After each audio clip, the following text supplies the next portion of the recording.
Welcome to footballgameplan.com, where football makes sense. I'm Emory Hunt, the czar of the playbook, here at the 2020 Tropical Bowl with a special guest, coach for the national football team here in the Tropical Bowl, Marvin Jones, a.k.a. Shade Tree. Coach, I appreciate you taking time. Well, thanks for having me. Well, I've been a big fan of your game since your Florida State days. You were an illustrious career at Florida State and also with the New York Jets. Out of what you've done in your career at both FSU and with the Jets, what would you say you're most proud of how you played the game that we know is football? I think one of the most important things to me is this: I was always a team player, did whatever I needed to do to help my team win. I think that's the most important thing is this. I take a lot of those relationships that I developed over the years. That's where my memories really come into play, just the people I met along the way. And that's one of those situations where, it's not about the stats or the tackles you made, but the guys that you built that bond with in the locker room. Do you feel as though that is still a part of the game now, even though you're on the coaching side of it?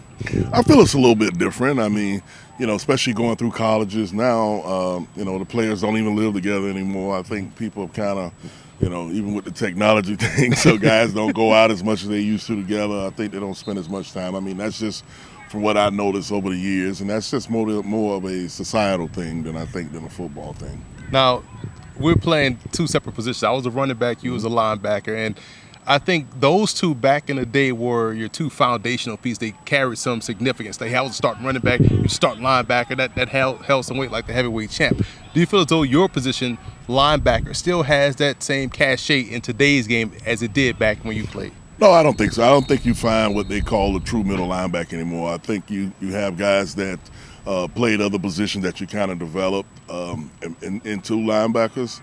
I think a lot of that's just because the game has changed. I mean, when I was there, everybody had kind of two tight ends, three tight ends, run the ball down your throat per se. Now you got more of the air raid, spread type offenses. So you need those smaller, quicker guys, but they don't hit like guys like me. I was out there to change the game with my hitting ability. So that part of it, I think, has just changed tremendously. The game has changed. And it's changed to where it's become a faster game and transitioning to where you coaching now, the Omaha Beef of the Indoor Football League or National American League, Arena League. Where do you feel as though that has helped you kind of get up to speed to where the game has gone from since you played in the NFL? Well, I think one of the best things that I got out of it is just the relationship aspect with players and how players have changed and how I have to change as a coach. I come from the old school mentality of Bill Parcells and Bill Belichick, and bringing that kind of mindset kind of just doesn't work well.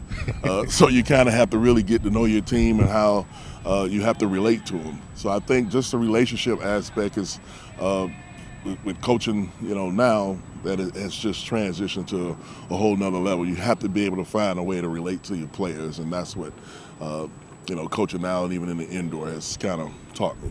Now, a lot of guys like yourself played the game at a higher level, then they'll get away from it and totally disassociate themselves from the game. You haven't. You stayed in it, you stayed active. It shows you got a true love for it. What is it about the game that you love the most? I think the most important thing is that everybody's not going to be a first round, fourth pick like I was. Some of these guys need extra help. Some of these guys need to you need to help them find a way to develop their talent and get to the next level or even have that opportunity. And I think me going through that process on a higher level, I'm able to kind of do that with guys because they can look at me and say, you know what, hey, coach did it, so why can't I? So I know the ins and outs a lot of ways, the attitudes, the requirements, things that you got to have to at least have an opportunity. Not saying you'll make it, but just for you to give yourself a chance. I know all of those things that you need and a player needs to possess and do personally to even have an opportunity to even get a shot at playing in the NFL or on a CFL level. Now, you've been out here all week long. You've been doing your thing, coaching. You played a long time. Football is a physical classroom, I like to call it. What would you say is the biggest lesson football taught you? Well, the biggest lesson is you just got to tune out all the noise from people. Football is a sport where everybody loves. I mean, men, women, kids.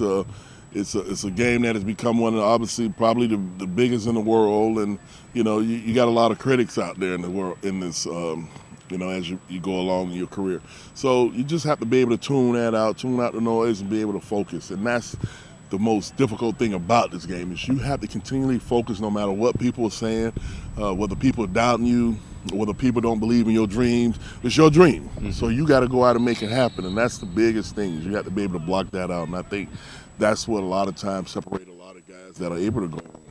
It's because for some reason somebody says something or critiqued them a certain way, and it affected the way they thought about themselves, and they just kind of just fell off the map.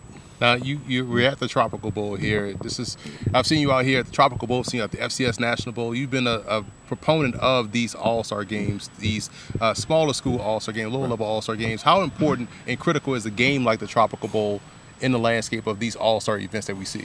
Well, I think it's very critical for a lot of guys just that don't have the bigger stages. Just for the simple fact that if you can come out here and practice 2 times and play a scrimmage game and do well, that at least shows you have some adaptability.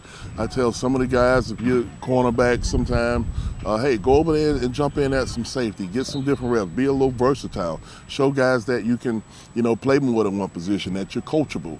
I think that's the most important thing, because more than the scrimmage game, the most important thing is that these coaches, these scouts are going to go back and watch a lot of your practice film. So if you can get a guy at 2 or 3 positions, I think that helps him. Just shows your adaptability. That's what you got to do in the NFL. Nobody's going to come force feed a playbook to you. Nobody's going to tell you what to do. When you come in, the coach says, "Here's your playbook," and you show up, he expects that you went through that playbook and you have some understanding of it. And that's what I think the important things of having the quick 2 days and being able to throw this stuff at these kids, and hopefully they can pick it up and grasp it and go out and do it.